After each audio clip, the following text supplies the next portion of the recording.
Bonjour et bienvenue sur le plateau du deuxième forum Smart City à Bordeaux Métropole, forum organisé par La Tribune. Nous recevons Andreas Strachinescu, chef de l'unité des nouvelles technologies de l'énergie, chargé de l'élaboration de la politique et des actions sur la recherche de l'énergie non nucléaire à la Commission européenne. C'est un peu long, mais bon, ça résume Oui. bien votre action. Alors, Andrea, pouvez-vous nous préciser quelle est votre mission au sein de la Direction générale de l'énergie, donc à la Commission européenne? En effet, vous l'avez mentionné dans le long titre, c'est promouvoir l'innovation pour le secteur énergétique dans l'ensemble de l'Union européenne. Donc, on soutient la partie de recherche, mais la partie aussi d'implémentation de ces nouvelles technologies dans la vie réelle, dans le secteur énergétique, mais aussi au niveau des villes, dans la vie réelle des gens qui vivent en Europe. Vous vous occupez de tout ce qui est non nucléaire au niveau de l'énergie, c'est ça? Ça veut dire l'éolien, Tout à fait, c'est la partie les énergies renouvelables, si on peut dire? exactement, c'est la partie de génération renouvelable, comme vous l'avez mentionné. C'est la partie d'intégration de cette énergie renouvelable au niveau des systèmes de transport et D'accord, oui, distribution on en de parlait l'énergie. avec ERDF il y a 2 minutes. Ouais. OK.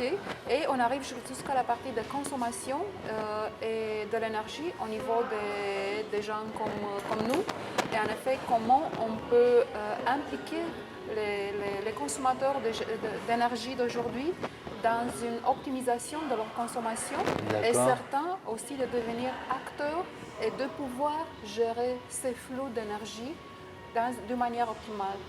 D'accord. Ça veut dire alors que ça, si je vous comprends bien, que ça passe notamment par des nouveaux compteurs électriques, par exemple. Enfin, est-ce que ou C'est pas? une Je sais partie. pas. Hein, je vous pose. Bon, on a une unité en charge avec le marché de détail, donc où cette partie est, disons, abordée du point de vue de législation et au D'accord. niveau de marché. Mais bien sûr, quand on arrive au niveau des projets, au niveau des villes, toute cette partie est inclue. Parce que quand on parle des projets innovantes en Oui. matière de consommation d'énergie et optimisation au niveau des réseaux, on arrive aussi, comme je mentionnais, au volet consommation et aussi le rôle que les compteurs électriques peuvent jouer et aussi l'implication des consommateurs. C'est-à-dire que vous rendez auprès des autorités locales, etc., pour les conseiller, ou ça marche comment? Enfin, c'est... Pas vraiment. Non. Nous, c'est qu'on supporte des projets de recherche et D'accord. d'innovation. Ok. Et pour le niveau de villes intelligentes, ce sont des projets de démonstration. Donc, par exemple, en effet, je peux vous donner un exemple concret. Ouais. C'est dans la ville de Nice. Nice a été impliqué dans un projet qui s'appelle Grid for EU.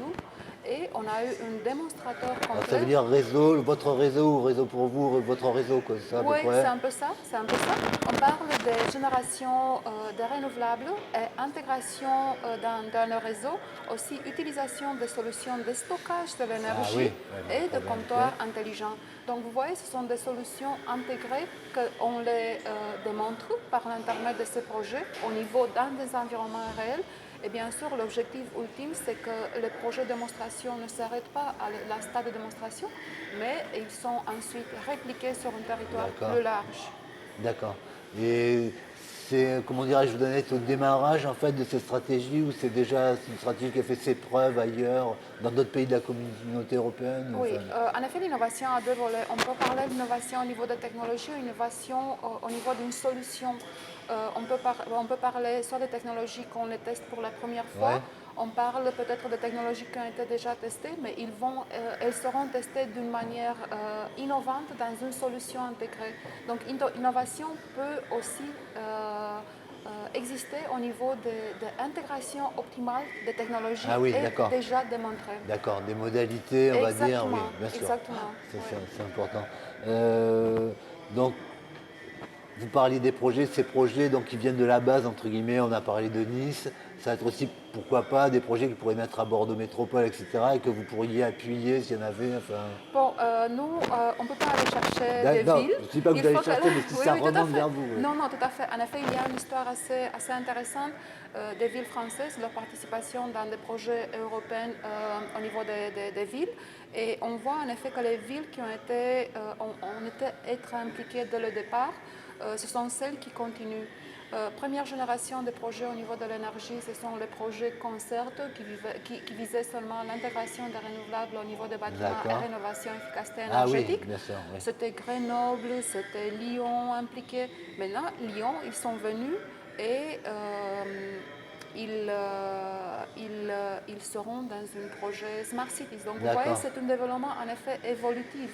Et en considérant que les villes françaises ont eu une forte participation dans les projets auparavant, et les premières, on s'attend par une logique de continuation et de grandissement de le voir dans des projets qui vont venir. D'accord. Très bien. Écoutez, Andrea Strachinescu, merci beaucoup d'être venu sur notre plateau.